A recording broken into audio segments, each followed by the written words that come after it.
Hello guys, welcome back once again to my YouTube channel. Let's go and have a look at few more scenario-based questions from Robbins review books. So if you've been following this series, I'm just going to take a couple of questions from every chapter, slowly and steadily. Let's reverse learn. That's learn from solving the questions and applying the concepts. If you're ready for the game, as usual, put on a big smile and let's start learning. So it's a very simple question here. Let's read through the question carefully. A screening test of a radiograph of an asymptomatic 37-year-old man shows a 3 centimeter nodule in the middle of his right lung. Fine. The nodule is excised, pulmonary wedge resection. Section shows a sharply demarcated structure with a wide center. Microscopic image is shown in the figure. I'm not going into the image. Let's solve the question without image if it's possible. Fine. The serum interferon gamma assay is positive, right? So this is very, very important. So the interferon gamma assay of the serum is positive. It's called as an quantiferon gold assay or interferon being positive. Interferon or quantiferon gold assay being positive with a lung lesion which is fairly well delineated with a soft white center, most likely necrosis. My first possibility here is tuberculosis. And with that assumption, I'm just going to option B, mark caseous necrosis. Let's see if it's right or not. Because an image-based questions, if it's a scenario, should be solved without looking at an image. Because in real life as an intern, you don't get to see the biopsy. You get to see the clinical symptom. That's all. And few other corroborative findings, you have a presumptive judgment. The same amount of judgment I want you to have in a real life MCQ as well, right? Now let's go and have a look at the image. So the image is this. Okay, let's go through the image. Perfect. Now, if you can see this image, if you can see this, you have a classical Langerhans types of giant cells, right? A Langerhans types of giant cells, not Langerhans type of giant cell, which is a classical horseshoe shaped nuclei. You see this elongated pink color cell.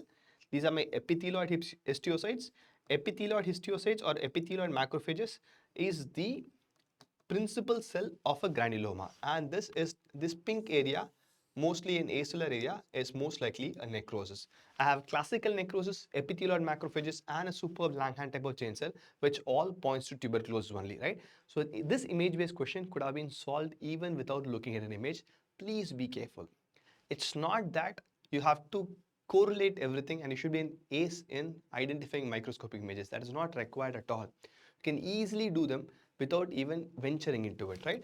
Every image-based question, not only this, try to practice more image-based question. Try to have much more hold on the scenario, the investigation, how to identify them, how to correlate them and come to an answer even without the image. So if an image is there, it's an additional clue, that's it, right? Let's go to the next question here. Okay, look at the question. An experimental drug was administered to a tissue preparation and found to inhibit cellular oxidative phosphorylation when given in high doses. Fine. ATP production drops to 5%, which is definitely very, very critical for any tissue at any point of time. 5% of normal is very, very low, right? Cell membrane function is diminished, okay? Which of the following substances is most likely to be present at increased concentration, okay, in the culture fluid bathing the tissue? Very, very important. Don't jump to a diagnosis. Here it's a bit tricky. ATP levels have fallen and it's said that cell membrane function is diminished, not cell membrane is lost. That's different. So I can consider kind of a reversible cell damage. So the diminished cell membrane activity, I'm thinking in terms of a reversible cell damage. If I have to rephrase the question, which of the following ions will be increased in the tissue fluid in case of a reversible cell injury? Again, in the tissue fluid, not inside the cell. Whenever ATP reduces, you know for a fact that the sodium potassium ATPase will not stop working. So more and more and more sodium stays inside the cell. That's what causes cellular swelling, which means the potassium is going to stay outside the cell. So increase in the culture fluid is the extracellular. It's not the intracellular. It's very, very important. If it's an extracellular, it has to be potassium.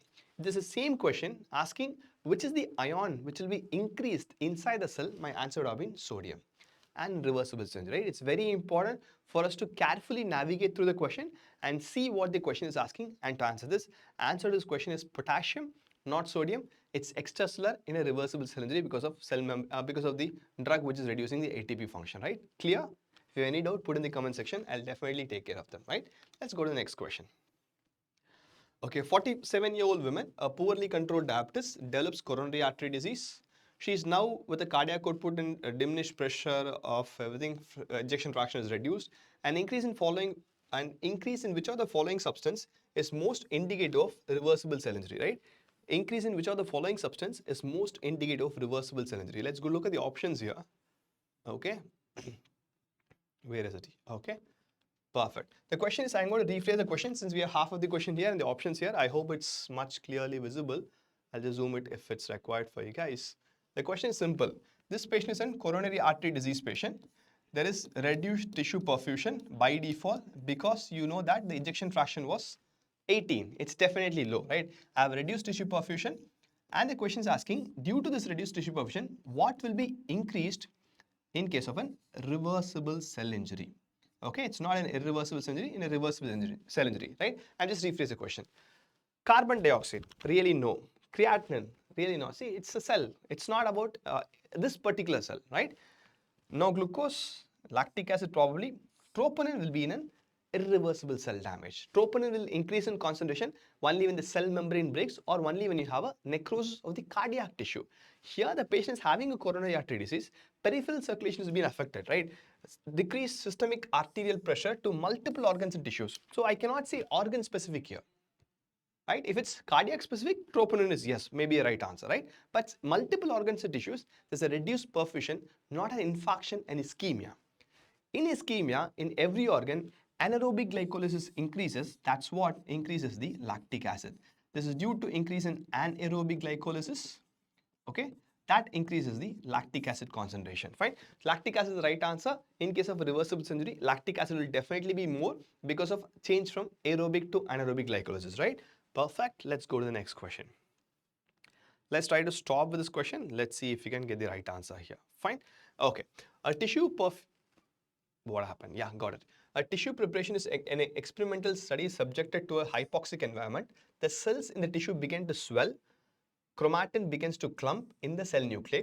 ATPs are activated. ATP production is reduced. Which of the following ions accumulating in the mitochondria and the cytosol contributes to these findings, which will eventually lead to cell death? The question is simple, asking that the process of cell injury and cell damage and death is happening and it's ongoing. The question is clearly asking which of these ions will actually eventually lead to cell death, which is increased both in the cytoplasm and in the mitochondria. There's only one answer for this guy, and that is going to be your calcium. So calcium, intracellular increase in calcium, that is one of the important things which is going to attribute or which is going to eventually cause a cell death, right? It's an intracellular increase in calcium because of the altered membrane permeability. Extracellular ion comes inside, activates the enzyme. See, because if you see here, ATPs are activated, which actually tells me that calcium is already present there inside. It will activate my nuclease, it will activate my protease, it will activate my phospholipase and eventually cause cell death. So intracellular increase in calcium is the one which is going to alter everything. That demonstrate calcium as being the right answer, right? So we've seen 4 questions here. Most of them are related to ionic change in the cell in reversible and irreversible cell damage, and we had a scenario based question solving the based on caseous necrosis and granuloma formation, right? See you soon in the next video. If you like it, subscribe to the channel and comment in the below section and share it to your friend who finds pathology is difficult. It's not difficult. Let's go conceptually one question at a time. See you soon. Bye bye.